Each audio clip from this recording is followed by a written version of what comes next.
Hey there, and welcome.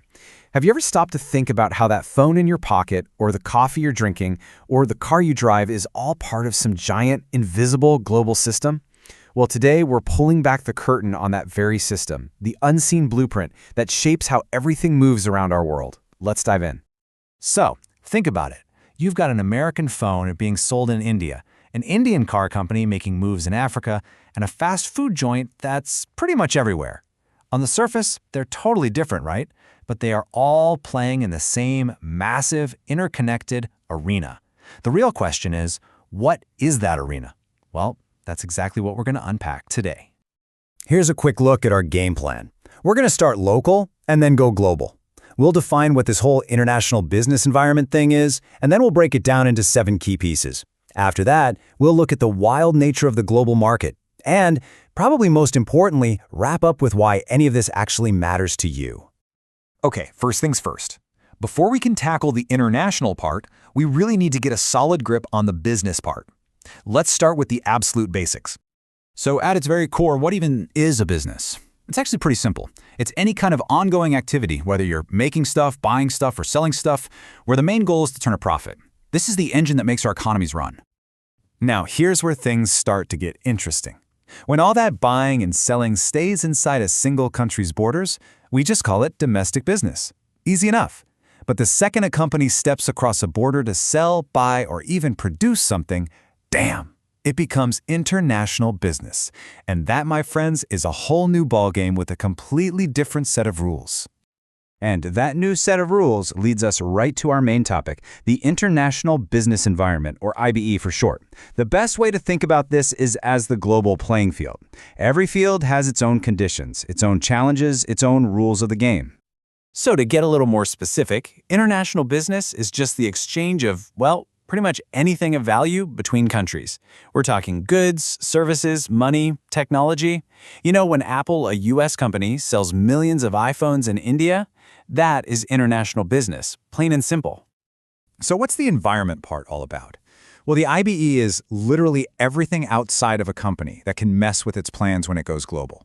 We're talking about a country's politics, its economy, its culture, its laws, you name it. A company that tries to go international without understanding these things is frankly doomed to fail. All right, now for the heart of this explainer. This big, kind of scary idea of the environment can actually be broken down into 7 key parts. Once you see the pieces, the whole thing makes a lot more sense. And here they are. We've got geographical, economic, demographic, socio-cultural, political, legal, and ecological. Each one of these is a critical piece of the puzzle. Let's take a quick look at each one. First up, geography. This one seems almost too obvious, but it's fundamental. A country's climate, its terrain, its natural resources, all of this dictates what people need and what a country can produce.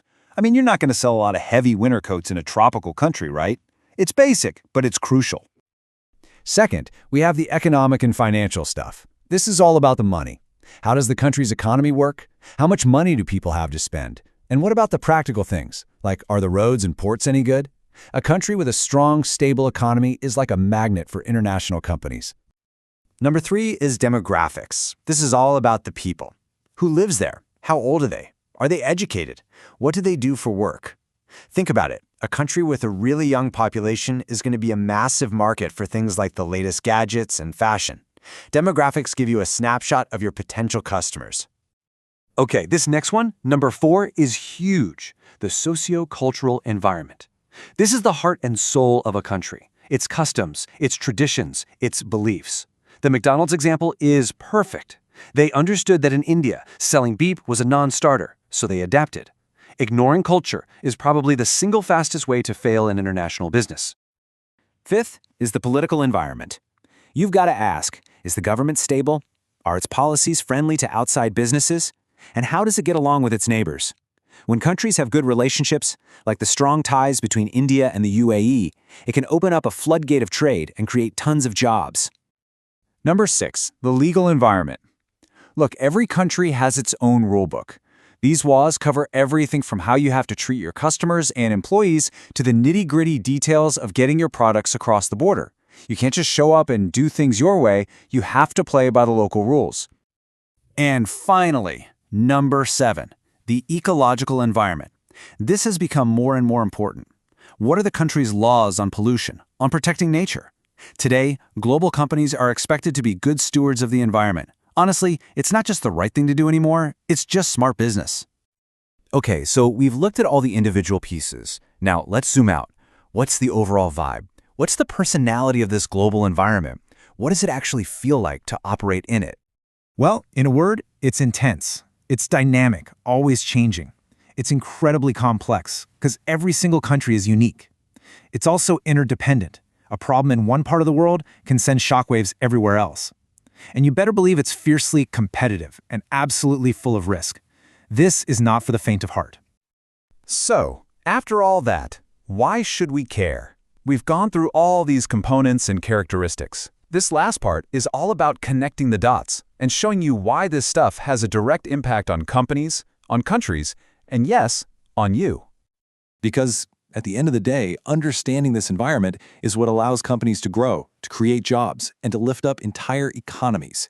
It lets amazing technology and new ideas spread across the planet. And for all of us, it means more choices, better products, and a higher standard of living. It really is an engine for progress. And you know, the benefits go way beyond just money and cool gadgets. There's a really powerful idea here. When our economies are all tangled up together, when we rely on each other for trade, we have a very, very strong reason to get along and to keep the peace. So to bring it all home, the international business environment is basically the invisible network that connects our modern world. Understanding it helps businesses make smarter choices, helps countries grow stronger, and helps all of us enjoy the benefits of a world that is more connected and more innovative. So I'll leave you with a final thought to chew on.